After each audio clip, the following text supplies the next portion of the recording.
This is the Disruptive Voices of the Pacific podcast, and tonight we are talking about sex with Daniel Wood. Welcome, Daniel. You're excited. Thanks for having me again, Letitia. Looking forward to it. It's going to be a deep conversation, I hope. Yeah. Well, I hope I'm sure it'll be something that really helps people. We are doing a course here, a series on sex, dating, relationships, and everything in between. We have a book coming out next year. But we're talking about topics that aren't always talked about in every household. And unfortunately, Fiji has a teen pregnancy rate that is 5 times higher than Australia. So by the age of 18, 1 out of 6 girls will be pregnant, not to mention all the other people who are sleeping around who don't. So our teens are running wild. And, you know, we live in a culture that just says, do it, really. But we want to talk about the purpose of sex because, well, we're both Christians here, and we believe that God created sex with a really specific purpose. So can you tell us what some of the purpose behind sex is? Well, you know, I was having this discussion with my wife, and we were like, I was asking, what's the purpose of sex? And I won't say her first answer, but we definitely agreed that procreation, having children, you know, was one of the purposes. And then we agreed that unity was one of them, like, hey, this is, you know, being one flesh. And then the other one was pleasure. And I think that's spoken of all throughout, you know, the Bible. And so, you know, those, I believe God created it for the purpose of having children so that we could, you know, so we could kind of take dominion over the earth. I guess you could say that. I think where we've ended up at in a lot of ways is, you know, seeking pleasure first. And I think it's one of God's purposes for sex. I don't think it's the main purpose, but it is one of them, you know. I think ultimately, if I were to say, like, what is the number one, I think it's to bring that unity between that covenant couple, you know, between that married couple. And I guess I'm introducing marriage into the conversation as well here. But I don't think we can kind of avoid that. I think that's where we get a lot of our security from within that sexual partnership is through marriage as well. So, you know, I guess from a Christian perspective, we talk about it in the context of marriage. I think a lot of the times we kind of go to the third point, which is pleasure first, and then we skip all of the commitment side of things. And that's how we kind of end up in this upside down kind of value system. You know, where we kind of seek pleasure first without the commitment. We try and get the intimacy without any kind of skin in the game, you know. We just try and get the good stuff without any of the work. It's we in a previous episode I interviewed Richie, who talked about his young days of just sleeping around with anybody he could find. He'd turn up to a festival to try and find a girl and who we could get in bed with. And even though he grew up in church too, he said it became very empty. He felt really miserable. So isn't it funny we have a culture that tells our young people, go after pleasure, fulfill your needs, but then quite often they're left empty because one of God's purposes for sex is marriage. Again, so what happens when we go outside of that boundary that is set? Yeah, I think we just had a little off-camera discussion about this, and you know, we discuss it, you know, within church all the time, and you end up with unhealthy emotional relationship bonds. We call them soul ties, if you want to quote Christianese. But essentially, it's, you know, you end up, you know, in a really conflicted state where you've been bonded to someone, and so your mind is kind of constantly on them. Because again, if we go back to Scripture and it talks about, you know, you become one flesh. If you can imagine, if we're just to treat people as just, or sex as just this transaction that you have between people, then and God is treating it completely differently. He's saying, hey, when we engage in sex, and actually we're becoming one flesh, just like a married couple. Well, then when you go over to the next person, imagine tearing that oneness apart, that unity apart. It's going to be a traumatic experience, and I don't think many of us get over that. I think we end up really damaged in a lot of ways. So I think that's probably what Rich is talking about. I don't want to put words in his mouth. I had a really different upbringing, and it was really weird. I grew up in Australia, and probably not really overtly Christian. So my grandmother went to gospel here in Fiji, and we went to church all the time. I had a really loving mother that kind of really instilled in me, like, hey, get a degree, get educated, seek opportunities, make sure you're in a good position so that you can attract a woman of value and who's got a lot of worth and character as well. And so even my friend group, we grew up in Australia, and we were more interested in sport and academics than anything else. And most of us never had girlfriends all the way through to university. I met Sariana halfway through my PhD. I would have been 20, 25, 26, We didn't have sex until we got married, So what made you make that decision? Why did you choose that? So weird though, Letitia, because I never looked at it as like a big deal. I just thought like it's just been ingrained in me right from the start. Like, hey, wait until you get married. Did I have a clue what was going on? Yeah, I've seen movies. We know what's going on, and people have told us. It's not that I haven't seen a pornographic movie. I've seen pornographic movies. We know the birds and the bees and what goes on. And I can't say that I haven't been attracted to women or anything like that in a sexual way, definitely. But never did I ever consider having sex before marriage. I kind of, in a lot of ways, I was kind of a bit scared, of it. Because I didn't want to get anyone pregnant before I could take care of them, before I could provide for them, before I could support them. I'd been told a lot of times from my mom, like, you don't even have your own money yet. You want to kind of, you're taking girls out on my money, kind of thing. And so I just felt that, I wasn't really ready for that. And I'm kind of glad I went through that, as a couple. Sarah Ann and I got to discover that on our own, and, for all those young Christian men that are virgins when they get married, it's a great experience, guys. It's not as scary as you are. I think Letitia knows one of the sayings I have in church is own the awkward. We just made it a fun kind of thing, It's not like a scary thing. And, so, we always tell our daughters when we're having, the conversation about sex, they'll go, oh, we don't want to know about it. And I'm like, hey, guys, it made you. So exactly. be happy about that. But also I say it's a beautiful thing done under the right. I think a lot of us, we kind of, and that's how we end up with a lot of these teenage pregnancies as well, is because we don't talk about it. And then we go through this whole ceremonial forgiveness side of things and shaming of people and all that, because we couldn't be bothered having these serious conversations with our young people when we had the chance before we send them out into the world and try and figure it out for themselves. So, having these seemingly awkward conversations early on, it's a good thing to have, and, with these, the feelings, I never had an urge to want to have sex with anyone except the person that I was going to marry, Wow, you're quite weird. I never thought of it, Letitia, to be honest. I never really thought it was a weird thing, Yeah. Some of us do exist. But what about this whole notion, and I hear again a lot from particularly teenagers, we've got to try before we buy, because how are we going to know if our bodies fit together and blah, blah, blah. Is that a myth or is it a valid point? No, I think it's a real lie. It's a deception, unfortunately, and I always think the enemy, I talk about the enemy, but it's ourselves really in a lot of ways, is a counterfeit, right, to what God created. So God created us to be monogamous, to have that one person, and there's a lot of security. There's a lot of, you come home and that person is for you, and they're for you, and you're for them. And I feel really secure in that with my wife. And I love it that she feels secure with that with me, that we don't, we are able to have, in a lot of ways, a very, a relationship where she can go and be with her friends and she can go and engage in ministry. And there's this complete trust in that because we've made that covenant commitment to one another.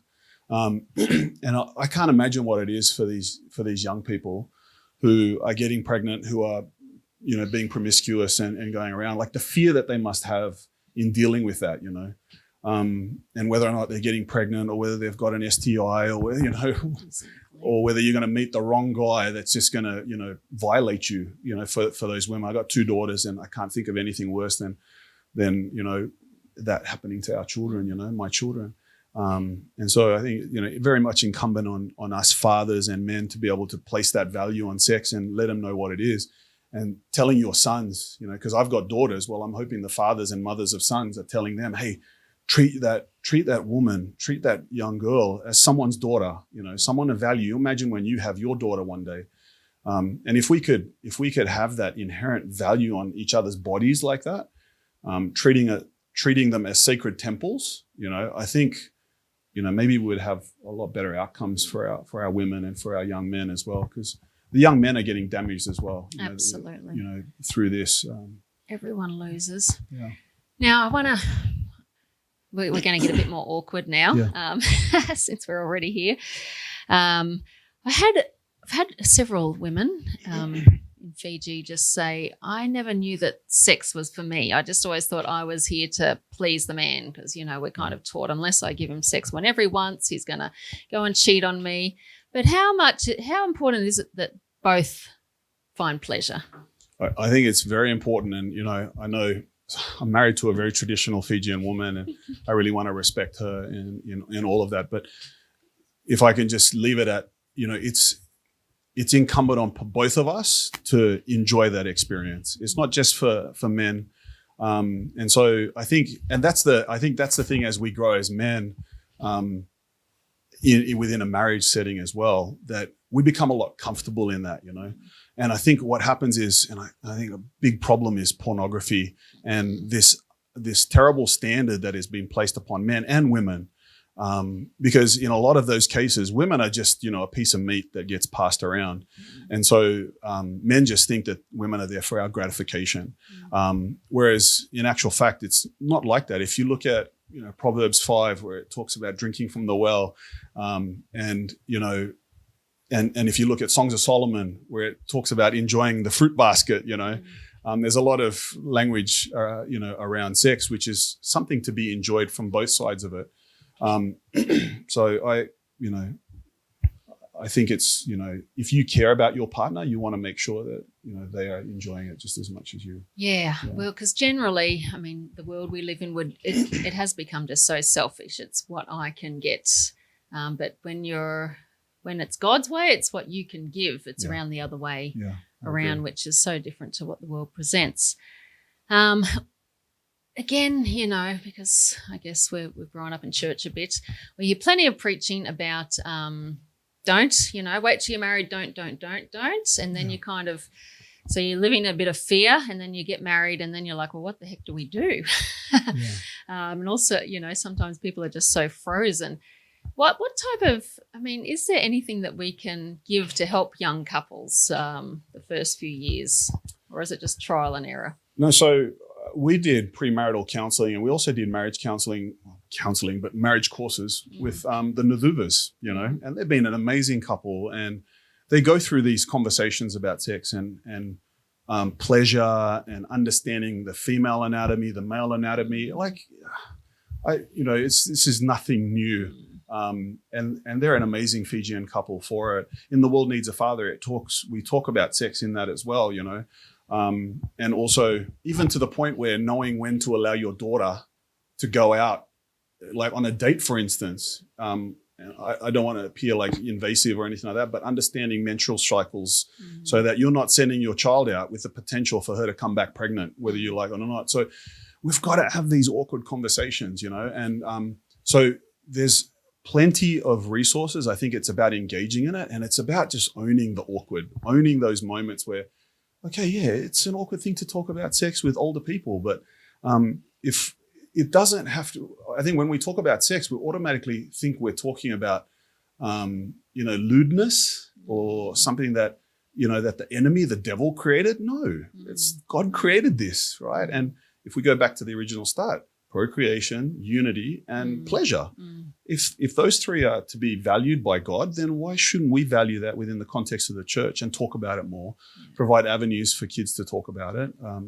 Because what's actually could be happening? They could be having these conversations without us, without the parents at the table, even at school level where a stranger is telling them about it.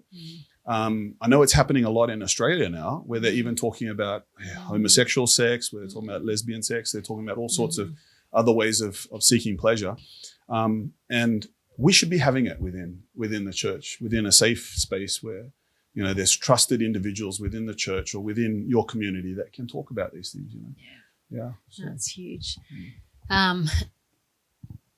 When two people find each other, especially, anywhere. I mean, it's no secret that there's a lot of abuse here in Fiji. So, bringing your past and your healed sexuality, and even plenty of boys have been abused. Yeah. What help is there to navigate that? Because especially if you've been abused by you're a young woman abused by a man, and you enter into a relationship, that can be quite scary, triggering. How do you navigate just the minefield of that? Or is there any help? I don't know. What help do you mean, Letitia? Do you mean like? Yeah. Look, again, it's just out of all my conversations that I've had with a lot of women. Yeah. Mistrust. That there's still woundings in their life. You just don't. It's not like bringing two virgins together to experience something that they've never experienced. There's even pain involved. Yeah. So maybe it's like a young man has done something in the past. Maybe he's addicted to porn. Maybe he's masturbating a lot or something like that. Mm-hmm. Could be maybe they've just had a lot of sexual partners before they got married, and now he's meeting a virgin who's in the church, and all of a sudden he wants to hide that past, or he doesn't. He wants to be truthful. Yep. Okay, maybe I'm getting you right there. So I would kind of, if I was in that situation, and my wife knows me, I'm like an open book. I'm probably the least. I just come out and talk about it. I'm pretty blunt like that. So when I met my wife, I'd had a couple of girlfriends, but never ever had sex or anything like that. And so I told my wife, at the time, I think she was quite taken aback by that, like that I'd had a previous partner or anything like that, like a girlfriend in high school for 2 months or 3 months or something like that. But I can understand that, and so I can't imagine what it would be like for a young man who's had multiple sexual partners to tell a Christian woman, she's probably going to judge him. She's probably going to like, hey, I wanted a pure young man. And how would I handle that? I think the number one thing you can do, you're just starting off. Tell the truth. Now, it'd be great, and again, if you can, have a mentor. Have mentors around you, guys that are going to come and bat for you, because it can be pretty confronting. There's a lot of, especially in Fiji, what I'd experienced was that a lot of that would come to bat for my wife. And I'm coming from Australia, and no one knows me, and they're, you're this, and so it's really important to have a mentor that's willing to come on your side. And it'd be great to have a couple, that you're mentoring, or it could be great to have someone like you, Letitia, that goes in and speaks with them, that can kind of ease the tension in that kind of relationship, or when they're discussing these important things. But for that young man, so if I could go, if you can sever those soul ties, if you can just, God is quick to forgive, and then to let that prospective partner know that you've been through this as well, and a lot of it will come through in the maturity that you have with that, having those conversations. So it could be having that youth leader come and speak with you, or that partner or that mentor person that you really value, that's going to come and bat on your side, to kind of let that other person know, hey, this, he's a work in progress, but he's on the right track. He's trying to work this out, because no one is beyond redemption, and I think that's where we've got to enter these conversations with. Yeah. And I think for too long we've become this real cliquey club where we don't allow anyone to come in, and it's like, oh, you've had sex? Nah, that's it. I'm done with you. Yeah. I mean, unfortunately, in the current state of our society, it's going to be very hard to find a lot of, men and women that are virgins, that are going to meet your standards, So grace. Can we just have a bit of grace for people?